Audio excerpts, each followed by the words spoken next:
안녕하세요. 저는 결혼식을 앞둔 신부였습니다. 제가 33살이 되도록 결혼도 안 하고 있자 저희 부모님이 만나라고 성화를 해서 만난 사람이 지금 파혼을 결심하게 된 남친입니다. 요즘 세상에 부모님이 만나라고 해서 만나고 결혼까지 결심한 사람이 어디 있냐고요? 제가 늦둥이로 태어나서 위로 오빠 둘 모두 결혼한 지 꽤 되었거든요. 부모님 나이도 꽤 있으시고 해서 더 나이가 들기 전에 시집가라고 하도 애를 태우시니 그 성화에 밀려서 어쩔 수 없이 만났어요.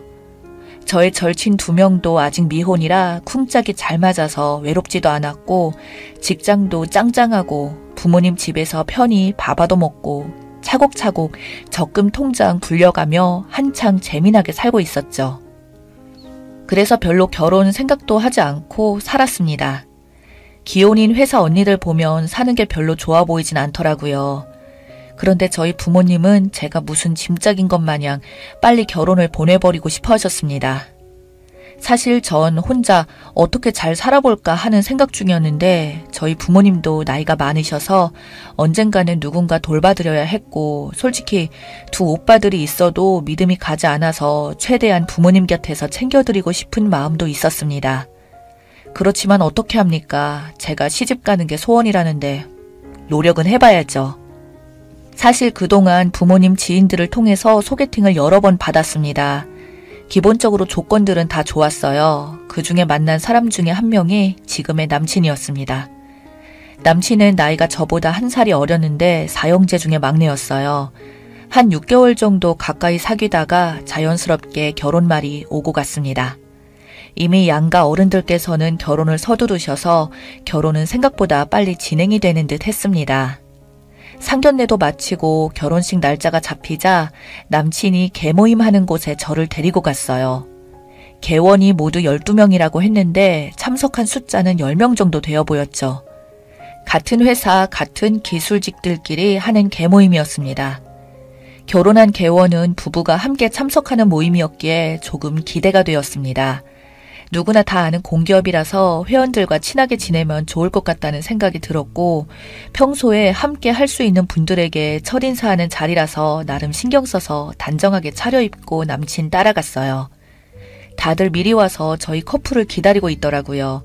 생각보다 부부가 동반으로 오신 분들이 많아서 놀랐어요. 결혼을 다들 많이 하셨더라고요. 반갑게들 맞이해 주시고 분위기도 화기애애하니 보기 좋았죠. 여자들끼리도 통성명하고 결혼 축하도 미리 받고 저희 커플이 그 모임의 주인공이 되었어요. 식사를 마치고 2차를 호프집으로 이동했고 2차부터가 이 개모임의 시작이라고 하더라고요. 거기 총무인 듯한 분이 오늘의 주인공이라면서 절대 빠지지 말고 끝까지 가셔야 한다고 강조하셨습니다. 저는 그냥 멋모르고 네 하고 대답했어요. 그러자 남친은 오늘은 처음 인사하는 거니까 봐달라고 개원분들에게 말을 해서 도대체 몇 차까지 가길래 그러나 하고 옆에 있는 기혼인 와이프 한 분께 물어봤어요. 그러더니 적당히 2차 중간에 빠져나가라고 하더라고요. 나를 세고 술 마신다고 하면서 적당히 집에 가래요. 더 가면 안 된다고 했어요. 그래서 가실 때 저랑 함께 가자고 약속했어요. 결혼할 남친 계모임에 처음 신고식한 자리에서 눈치 없이 분위기 깨고 싶지 않았고 적당히 분위기를 맞춰주려고 했습니다. 저희 커플을 가운데 앉혀두고 어떻게 만났는지, 학교는 어디에 나왔는지, 결혼은 정말 하는 건 맞냐고 등등. 농담 섞어가며 재미나게 질문들을 해주고 답하느라 시간 가는 줄 몰랐습니다. 어느새 술 기운도 조금 돌았는지 술에 약한 남친은 얼큰하게 취한 듯 했어요. 남친은 맥주 500cc 반잔만 마셔도 취해서 쓰러져 자는 사람인데도 그걸 알면서도 개원 친구분들이 결혼 앞두고 축하주는 마셔야 한다면서 자꾸 권해서 소맥을 컵 2잔이나 마시게 하더라고요. 남친이 꽤 걱정이 됐어요. 저는 워낙 술에 강해서 웬만해서는 잘 취하지 않습니다. 그쯤 되자 돌아보니 함께 분위기 봐서 빠져나가자던 개원 와이프는 어느새 이미 가고 없었고 대충 남자들끼리 술 마시려고 하는 분위기 같았습니다. 그래서 남친이 술이 약해서 이만 함께 가봐야겠다고 말하고 일어날 참인데 총무분 한 분이랑 모두들 절대 안 된다며 오늘 누구를 위한 자리인데 주인공이 벌써 빠지냐며 안고 없는 찐빵이라면서 도망치지 말라고 끝까지 가야 한다고 손사래를 치더군요. 남친은 이미 술에 취한 것 같아서 놔두고 혼자 일어나기가 참 애매했습니다. 에라 모르겠다 하고 일단 갈 때까지 가보자는 심산으로 있다가 적당한 때를 봐서 남친을 데리고 가야겠다는 생각만 들었어요.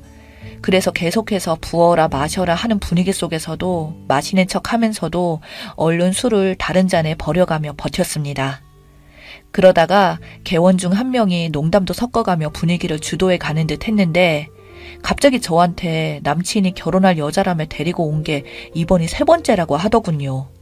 그러면서 첫 번째와 두 번째 분은 나이도 어리고 정말 예뻤는데 왜 3번째 여성분은 아니냐며 남친에게 그동안 솔로로 오랫동안 있더니 여자 보는 눈이 떨어져 있는 것 아니냐고 웃으면서 말했습니다. 저는 그 말을 듣는 순간 놀랐어요. 개모임에 처음 인사를 하러 온 결혼한 친구 약혼녀한테 할 소리가 아니지 않나요? 아무리 술이 거하게 취했어도 그렇지 조금 불쾌하더군요. 그러면서 남친의 연애사를 물어보지도 않았는데 리얼하게 늘어놓는데 거기에 있는 개원들이 하하 웃으면서 맞장구 쳐주면서 제가 남친 만나기 전에 몇 번 만났냐 등 아주 디테일하게 절 취재하듯이 질문을 해대는 거였어요. 술이 얼큰하게 들어가면 다들 망나니가 되는구나 하고 생각했습니다. 더 이상 있어서는 좋은 꼴 못 보겠다 싶어서 남친에게 가자고 정신 차리라고 했습니다. 그랬더니 그 모습을 보고서 동물원의 원숭이 보듯이 저것 봐 하면서 토라져서 간다고 하면서 자기네들끼리 테이블을 치면서 박장대소 하는 겁니다. 그때부터 제 신경이 날카로워지더군요. 아무리 술에 취했어도 처음 본 사람한테 이렇게 무례하게 하다니요. 기분이 팍 상했지만 일단 꾹 참고 여기에서 벗어나야겠다고 생각했습니다. 그래도 남친 회사 동료 친구들인데 참자고 생각했죠. 처음에 그렇게 했어도 재미나게 웃자고 한 얘기인데 하고는 어느 정도 받아들이자 했었는데 점점 그 정도가 심해지더라고요. 그래서 술 취한 사람들끼리 알아서 놀라고 하고 지금 일어날 때라고 생각하고 가려고 들어봤더니 이미 다른 와이프들은 가고 없었습니다. 남친이 술에 취해서 가수면 상태인데 두고 갈 수가 없어서 제가 부축하다시피 하고 일으켜 세우니까 그걸 도와주지는 않고서 계속 웃으면서 천하장사라면서 남친이 결혼하게 되면 맥도 못 추리겠다고 큰일이라고 넘어가면서 자기네들끼리 신이 나서 더 큰 소리로 저 들리게 떠들더라고요. 그러면서 거기에 있던 개원 중 한 사람이 아 이거 얼굴은 못생겼는데 힘은 장사네 라고 했어요. 갑자기 열이 솟구치는 것 같았습니다. 나도 모르게 그 소리를 듣자마자 남친을 부축해 가고 있다가 냅다 던져버리고 돌아봤습니다. 내가 세상에서 제일 싫어하는 말이 바로 얼굴 못생겼다라는 말인데 너 오늘 잘 만났다라는 표정으로 말했어요. 어떤 자식이야 방금 입 놀린 놈이? 했더니 순간 멈칫하더니 난데요? 왜요? 하면서 재밌다는 듯이 손 들면서 일어나더라고요. 저는 테이블에 있는 물컵과 먹다 남은 맥주잔을 들고 냅다 부어버렸습니다. 이게 어디다 대고 입을 돌려? 야! 술 좀 깨! 그리고 술 취해서 제대로 분간도 못하는 남친 사진을 찍어서 남친 어머니에게 보내서 망나니 아들 여기 있으니 챙겨가세요 하고 문자 보냈습니다. 예상 밖의 상황이 일어나자 아닌데? 농담으로 한 건데 그거 너무한 거 아니에요? 라며 자기네들끼리 툴툴거리더라고요. 그래서 호프집 사장한테 500cc 여러 잔과 얼음을 왕창 갖다 달라고 했습니다. 열불나서 한 잔 해야겠다고요. 그리고는 이것도 기념인데 사진 한번 박자고 남친 포함해서 몇 분에게 술 취한 모습을 마구 찍어댔습니다. 갑자기 돌변한 제 태도에 어리벙벙한 상태로 쳐다보더라고요. 술 깨라고 얼음 섞은 맥주잔 3개를 다 부어 제꼈습니다. 그리고 못생겨서 죄송합니다. 이제 마음에 드냐? 그래, 생긴 대로 해주니까 좋냐? 니네들 각오해라. 내일까지 내 기분 안 풀어지면 너네 회사 게시판 폭발시킬 테니까 각오해. 하고 나와버렸습니다. 그렇게 하고 나와도 조금도 변하지 않았어요. 전 늦은 시각까지 주무시지 않으셨는지 제가 보낸 메시지를 받으신 남친 어머니가 전화를 여러 통을 하셨지만 받지 않았습니다. 그 다음날 토요일 아침에 일어나서 어제 있었던 일을 되짚어봤지만 전혀 화가 풀리지 않았습니다. 어떻게 처음 인사하러 온 동료 친구의 약혼녀에게 그렇게 무례하게 할 수 있는지, 그 회사의 문화 자체가 수준 낮은 건지 아니면 남친이 나와 결혼하기 싫어서 일부러 쇼를 한 건지 의문이 들더군요. 토요일 하루가 다 지나가는데 누구 하나 저한테 사과 문자 한 통 오지 않았습니다. 그래서 남친에게 전화했어요. 대리를 불러서 왔는지 남친 어머니가 데리고 왔는지 알 수 없었지만 그때까지 퍼 자고 있더라고요. 어제 일은 하나도 생각 안 난다면서 아마도 친구들이 농담 삼아 그랬겠지. 네가 참 심했더라. 못생겼다면 어때서? 네가 스스로 못생겼다고 생각하지 않으면 되지. 무슨 자격지심에 난리까지 피웠냐? 그래, 너도 알고 보면 그 나물에 그 밥인 똑같은 놈이네. 망나니 같은 네 친구들 보니까 앞날이 훤하다. 너도 결국 같은 놈이었어. 지금이라도 내가 알게 되어서 다행이네. 이래서 결혼은 서두르는 게 아닌 거야. 내 인생 망할 뻔했어. 그래, 잘 처먹고 잘 살아라. 난 앞으로 너 볼 일 없다. 하고 끊어버렸습니다. 미안하다고 연락도 오지 않더군요. 인성이 빠았으니 회사 동료 친구란 것들도 막대 먹은 거라고 생각했습니다. 그리고 부모님께는 여차저차해서 파혼한다고 했어요. 다시는 결혼 말 꺼내지 말라고 했고요. 그 다음 날에도 아무도 사과 전화를 하는 사람이 없더군요. 그리고 그 다음 날 월요일 오전에 제가 말한 대로 남친 회사 지정 홈페이지를 폭발시켰습니다. 이런 똥같은 사원들을 둔 똥같은 회사가 이런 기업 문화가 부끄럽지도 않느냐. 눈이 있고 귀가 있다면 각성해라. 술 많이 먹은 걸로 시작해서 여자 외모 비하 발언을 서슴지 않는 똥같은 회사의 기업 문화의 실태를 고발한다.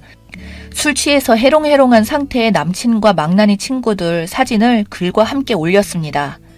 한참이 지나니 제 전화에 불이 났는데 절대 받지 않았죠. 저희 엄마한테도 전화 받지 말라고 했고 당분간 모른 척하라고 했습니다. 저녁에 집에 남친이랑 개모임 친구들이 함께 오더군요. 미안하다고 자기들이 실수했다고요. 당신들이 술김에 실수한 걸 가지고 홈페이지에 글을 올렸다고 뒤돌아서 욕할 사람들이네. 어디다 술 먹은 핑계를 대시는 거죠? 지점장 오시라고 하세요. 당신들 혼낼 수 있는 사람 모시고 오라고요. 하고 돌아가라고 했습니다. 그랬더니 잘못했다고 자기가 그렇게까지 마음이 상했는 걸 알아채지 못했다며 용서해달라고 하더군요. 내 입만 아프니 너네 최고 책임자가 와서 사원 교육 잘 시키겠다는 말을 직접 들어야겠다고 했습니다. 세상에 정말 우습게도 지점장은 끝까지 와서 사과하지 않더군요. 보수적인 갑갑한 기업에서 지점장이 직접 와서 사과할 리는 없죠. 그 일로 오히려 저는 진상짓하는 남친의 약혼녀로 남친의 회사에 알려진 모양입니다. 썩어빠진 회사의 기업 문화가 윗물이 잘못되니 아랫물도 따라 썩는 것 아니겠어요? 기껏 부장인지 누군지 그냥 형식적으로 찾아왔더라고요. 말하지 않아도 불쾌했습니다. 못생겨서 못생겼다고 한 걸 가지고 게시판을 불나게 했다고 얼마나 욕을 했는지 뻔했습니다. 남친은 얼마나 회사에서 상사들에게 여친 하나 제대로 못 잡아서 이런 불상사를 만드냐고 혼쭐 났겠죠. 이 정도면 됐다 싶어서 못 이기는 척 게시판에 글을 내렸습니다. 안 됐다 남친아. 그러게 말을 잘했어야지. 자격지심이니 피해의식이니. 앞으로 네 입맛에 맞는 여친 만나면 말 이쁘게 해라. 라고 말해주었습니다. 여기까지가 결혼할 뻔한 남친과의 파혼한 스토리입니다. 읽어주셔서 감사합니다.